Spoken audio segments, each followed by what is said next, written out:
I think the last huge piece of wrestling for anyone that's ever wrestled, it's one of the toughest sports in the world from a conditioning standpoint. Yes. Like, I wrestled one match in high school as a senior in high school because Really? our regular heavyweight wrestler's grandma died, so he had to go out of town. And I wrestled and I won. Wow. But it went the distance, and I must have puked like 8 times after it finished. What weight were you in high school? Were you a heavyweight? Yeah, I weighed about 250.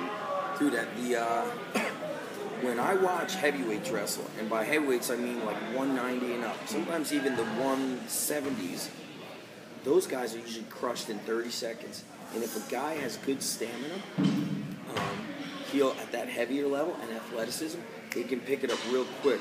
The traits we focus on with wrestlers are strength endurance, power endurance, so they can remain strong and remain explosive. And the reason why we actually don't do a lot of like condition is because they wrestle all the time, and that is a lot of conditioning. That's their conditioning right there. So when I see other coaches, like wrestling coaches, implementing it like in season, wrestler will tell me, "We lifted today. What did you do? We did a 10 circuit station." That makes no sense because when I'm drilling, if I'm drilling hard in live wrestling, that is my circuit training.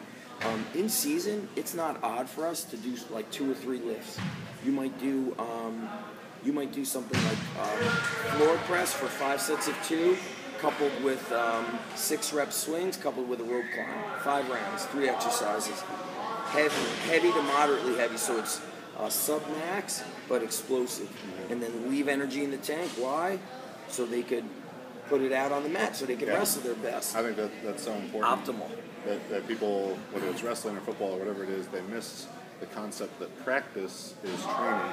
Yep. Just because there's not a bar in your hands or bar on your back, or you don't have a coach timing a sprint, that doesn't mean that your body is not receiving that stimulus, and that you need to account for that when you're looking at the whole training load.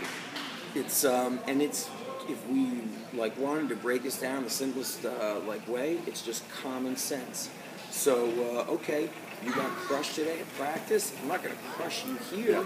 We also look at like each energy level of the kids. So there's some kids that are extremely high energy and they thrive on volume. But if they're close to a big event, I'll say, dude, we're going to get you out of here in 30 minutes, and I want you to reserve that energy and put it all out on the mat. We kind of educate them to be able to do that, meaning when you're not with me, when you go on to college and you have a little more like leeway in your training, you don't kill it in the gym. You know, Coach Reeve always emphasized to me, let them leave with 10% in the tank so they want to come back, and also so they could perform. When I first hit upon this was when I was training wrestlers out of the 2-car garage. We had this group, they all started unable to qualify out of the district. So there's districts, regions, then you get to the states. When you get to the states, you're in that top 20, top 16.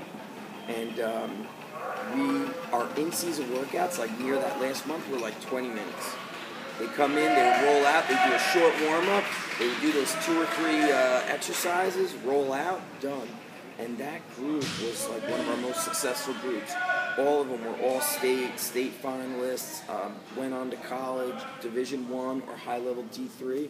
It was because we didn't kill them, where I think in the world of wrestling, coaches think, or parents even think, like, you're a wrestler, when you're doing your workout, you should be throwing up, you should be getting crushed. More is better. Right. When I look at it, if you're throwing up during a workout, then you're not physically prepared for the training, or we've gone too far. Yeah, vomiting and stuff during the workout, people don't understand it's a negative response. Yes. Your body's trying to say something is wrong. Yeah, it's like an injury. It's like an injury. I tell guys, like even getting away from wrestling. We trained a kid that was going into 8th grade, basketball player, and I'm pretty sure it's like this all around the country. There's all the leagues that you could be in, so you could play year-round. Even in 2nd grade, you could play basketball year-round.